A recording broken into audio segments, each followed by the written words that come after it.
and soldiers, trabaho ninyo yan. Why do I have to congratulate you? Magtrabaho kayo dyan.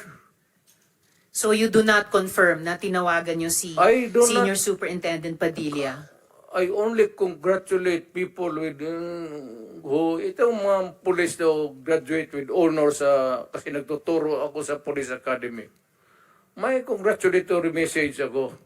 Pero congratulate ako ng ano. Well, Mr. Chair, of course, absolutely hindi naman natin kailangan investigate yung graduating with honors sa academy. Pero yung EJ case sa war on drugs, kailangan talagang kaya natin iniimbestiga. Kaya ma'am, huwag Mr. tayong Chair, umalis dito sa kwartong ito hanggang matapos ang gusto ninyong kunin sa akin. well, Mr. Chair, so yung huling tanong ko for today,